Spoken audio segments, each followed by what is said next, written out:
Hello दोस्तों, welcome to my channel commerce pride. पिछली video में इनकम टैक्स की हमने रेजिडेंशियल स्टेटस पढ़ा था, इंडिविजुअल का रेजिडेंशियल स्टेटस पढ़ा था। उसमें क्या पढ़ा था कि एक अगर इंडिविजुअल का रेजिडेंशियल स्टेटस फाइंड आउट करना है तो एक दो कंडीशन थी। क्या थी? रेजिडेंट बनने के लिए दो कंडीशन थी। क्या? एक प्रीवियस ईयर में हमें कितना 182 डे अगर स्टे इन इंडिया है तो वो रेजिडेंट माना जाएगा। अगर वो कंडीशन पूरी नहीं करता तो एक चांस और था उसको रेजिडेंट बनने का। मैं बता दूं, प्रीवियस ईयर में कितने? प्रीवियस ईयर में 182 दिन अगर वो रुकता है, कहां? इंडिया के अंदर रुकता है अपना, तो उसको रेजिडेंट माना जाएगा, एक इंडिविजुअल रेजिडेंट माना जाएगा। अगर वो ये कंडीशन पूरी नहीं करता तो उसके पास एक चांस और था। वो क्या था कि प्रीवियस ईयर में कितने 60 दिन प्लस पिछले 4 सालों में कितना? पिछले 4 सालों में 365 दिन स्टे इन इंडिया हो जाता है तो वो रेजिडेंट माना जाता है। आज जो है हम इसके अपवाद पढ़ रहे हैं, एक्सेप्शनल केस पढ़ रहे हैं। वो एक्सेप्शनल केस क्या है वो हम वन बाय वन पढ़ेंगे। 5 इसके एक्सेप्शनल केस हैं। एक्सेप्शनल केस करने जा रहे हैं। 5 एक्सेप्शनल केस हैं। पहला है कि कोई इंडियन सिटीजन इंडिया को छोड़कर जा रहा है अपना, तो उसके लिए वो 60 दिन वाली कंडीशन एप्लीकेबल नहीं होगी। अगर उसको रेजिडेंट बनना है तो उसको 182 दिन वाली कंडीशन को पूरा करना पड़ेगा अगर उसको रेजिडेंट बनना है। तो इस पॉइंट में यही बोला है कि कोई इंडियन सिटीजन है अपना, वो एम्प्लॉयमेंट के लिए इंडिया को छोड़कर बाहर जा रहा है इस प्रीवियस ईयर में, तो उसके लिए सेक्शन अप्लाई हो जाएगा 6(1) section 6 clause 1 subsection C shall be apply. किसके स्थान पर अप्लाई हो जाएगा?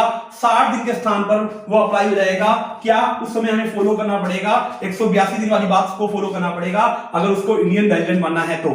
इसका अपवाद है, क्या है सेकंड अपवाद, कि वो इंडियन शिप का क्रू मेंबर बन जाए तो उसके लिए भी ये वाली कंडीशन, अगर उसको रेजिडेंट बनना है तो उसके लिए ये वाली कंडीशन पूरी नहीं करनी पड़ेगी। उसको कंडीशन पूरी करनी पड़ेगी क्या? 60 दिन के स्थान पर उसको 182 दिन वाली कंडीशन ही पूरी करनी पड़ेगी। तो मैंने यही बोला था कि क्या in case of an individual being a citizen of India वो लिव इन इंडिया, वो इंडिया छोड़कर जा रहा है अपना, यानी प्रीवियस ईयर में एक मेंबर है, क्रू मेंबर के रूप में बन जा रहा है अपना, इंडियन शिप का वो क्रू मेंबर बन रहा है अपना, तो उसके लिए एक सेक्शन अप्लाई हो जाता है 6(1) section 6 subsection 1 clause C apply हो जाएगा। किसके स्थान पर? 60 दिन के स्थान पर वो जो है 182 दिन वाली इसको कंडीशन को क्या करना पड़ेगा? पूरा करना पड़ेगा। यह है सेकंड इसका। तीसरा पॉइंट है इंडियन सिटीजन और इंडियन ओरिजिन्स। इंडियन ओरिजिन्स का मतलब क्या होता है कि अगर एक कोई नागरिक है, उसके मम्मी पापा या उसके दादा दादी जो है भारत में जन्मे हो भारत विभाजन से पहले, अगर वो बंदा कभी कभी आता है, कम्स ऑन विजिट, वो कभी कभी इंडिया में आता है, सिर्फ घूमने के लिए आता है अपना, तो उसके लिए जो सेक्शन अप्लाई हो जाएगा, एक प्रोविजंस अप्लाई हो जाएगा 6 क्लॉज 1 सबसेक्शन सी क्लोज हो जाएगा। उसके लिए अप्लाई हो जाएगा कि उसके लिए 60 दिन वाली बात फॉलो नहीं करनी पड़ेगी। अगर उसको रेजिडेंट बनना है तो उसके लिए कौन सी बात फॉलो करनी पड़ेगी? प्रीवियस ईयर में अगर वो 182 दिन स्टे कर जाता है तो वो रेजिडेंट माना जाएगा। उसके लिए हमारी दूसरी कंडीशन फॉलो नहीं होगी जो कि 60 दिन वाली थी।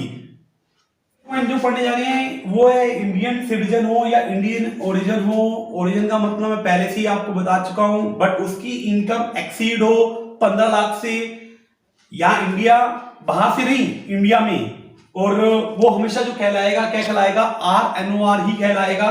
तो बोलता है कि कोई एक सिटीजन ऑफ इंडिया, इंडिया जो है अपना इंडियन ओरिजिन है अपना, वो कम्स इंडिया में आता है अपना, किस चीज के लिए आता है अपना? विजिट करने आता है इस प्रीवियस ईयर के अंदर। उसकी टोटल इनकम जो होती है वो 15 लाख से ज्यादा होती है, और उसके लिए 60 दिन के स्थान पर उसको रेजिडेंट बनना है तो कौन सी कंडीशन फॉलो करनी पड़ेगी? 120 डेज की कंडीशन को क्या करना पड़ेगा? फॉलो करना पड़ेगा। ये मेरा पॉइंट नंबर जो था ये 4 था। पहला पॉइंट पढ़ा था कि वो इंडिया छोड़ के जा रहा है। दूसरा पॉइंट जो पढ़ा था मैंने इंडियन ओरिजिन्स था। तीसरा पॉइंट था कि वो क्रू मेंबर के रूप में बन गया था। चौथा पॉइंट जो पढ़ा है मैंने, उसकी इनकम 15 लाख से ज्यादा है, इंडिया में आ रहा है अपना, विजिट कर रहा है अपना, और इंडिया के रिसोर्सेज से वो 15 लाख से ज्यादा कमा रहा है अपना, तो वो उसके लिए 60 दिन के स्थान पर कितना फॉलो किया जाएगा? 120 डे फॉलो किया जाएगा। जा रही है डीम्ड रेजिडेंट। ऑलवेज जो माना जाएगा RNOR ही माना जाएगा, मतलब मान लिया जाएगा उसको रेजिडेंट। वो कभी इंडिया में आया भी नहीं है तो वो इंडियन सिटीजन, क्या है वो? इंडियन सिटीजन है और उसकी इनकम, टोटल इनकम जो है कितनी है बड़ी, 15 लाख से ज्यादा है इंडियन रिसोर्सेज से, ना कि फॉरेन रिसोर्सेज से, और उसने किसी अदर कंट्री में टैक्स नहीं दिया है, वो कोई कारण हो सकते हैं, टैक्स नहीं दिया, डोमिसाइल हो सकता, डोमिसाइल की वजह से उसने टैक्स ना दिया हो, या रेजिडेंट की वजह से उसने टैक्स ना दिया हो, या अदर फैक्टर की वजह से टैक्स ना दिया हो, तो उसको क्या माना जाएगा, उसको रेजिडेंट माना जाएगा। बट कौन सा रेजिडेंट माना जाएगा, RNOR माना जाएगा।